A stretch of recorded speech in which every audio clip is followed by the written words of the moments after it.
ఆంధ్రప్రదేశ్ కూటమి ప్రభుత్వంలో ఆసక్తికర పరిణామాలు చోటు చేసుకుంటున్నాయి.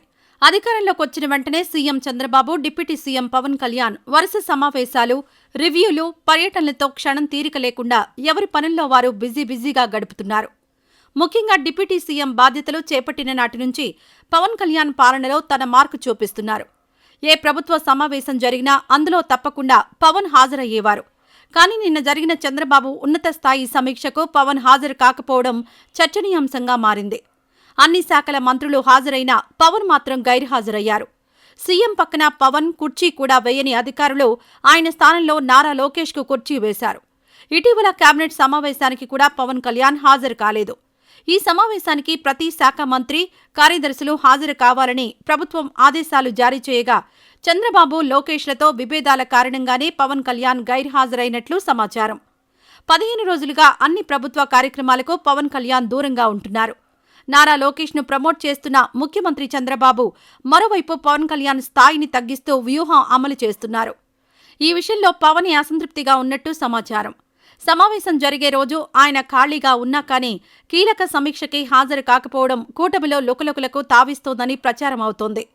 మంత్రులు, కార్యదర్శుల సమావేశానికి పవన్ కళ్యాణ్ హాజరు కాకపోవడంతో చంద్రబాబు నాదెండ్ల మనోహర్ను అడిగారట. పవన్ తీవ్రమైన నడునొప్పితో బాధపడుతున్నారని, అందుకే రాలేదని నాదెండ్ల ఆన్సర్ ఇచ్చారట. చంద్రబాబు కూడా తాను పవన్ను సంప్రదించేందుకు ప్రయత్నం చేశానని, అయినా అందుబాటులోకి రాలేదని చెప్పారట. ఇది విని చాలామంది ఆశ్చర్యపోయారు. సీఎం సంప్రదించినా అందుబాటులోకి రాకపోవడం అంటే చిన్న విషయం కాదని, సంథింగ్ ఈజ్ రాంగ్ అంటూ చర్చలు ఊపందుకున్నాయి.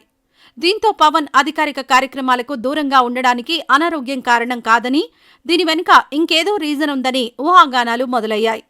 సీఎం చంద్రబాబు, మంత్రి నారా లోకేష్ దావోస్ పర్యటనకు వెళ్లి వచ్చినప్పటి నుంచే అధికారిక కార్యక్రమాలకు పవన్ కళ్యాణ్ అంటి ముట్టనట్లుగా ఉంటున్నారని సైతం ప్రచారం ఉంది. తనకు ప్రాధాన్యం తగ్గించడం, నాగబాబు మంత్రి పదవి ఆలస్యం కావడం, మొన్న ప్రకటించిన ర్యాంకుల గోల అన్నీ కలగలిపి టీడీపీతో పవన్ కాస్త దూరంగా ఉంటున్నారు అని రాజకీయ విశ్లేషకులు భావిస్తున్నారు. అయితే జనసేన వర్గాలు మాత్రం పవన్ కళ్యాణ్, చంద్రబాబుకు అందుబాటులోకి రాకపోవడం అనేది ఏమీ లేదని, చిన్న కమ్యూనికేషన్ గ్యాప్ మాత్రమేనని చెబుతున్నారు. పవన్ కళ్యాణ్ తీరికలేని షెడ్యూల్స్ వల్ల స్వల్ప అస్వస్థతకు గురైన కారణంగా విశ్రాంతి తీసుకున్నారని చెబుతున్నారు. ఈ విషయంలో బయట ప్రచారం జరుగుతున్నట్లుగా ఏమీ లేదని, కూటమిలో సంబంధాలు అలాగే కొనసాగుతున్నాయని చెబుతున్నారు. కూటమి మధ్య అపోహలు వస్తాయని ఆశపడే వారికి పవన్ కళ్యాణ్ సరైన సమయంలో షాక్ ఇస్తారని జనసేన వర్గాలు చెబుతున్నాయి.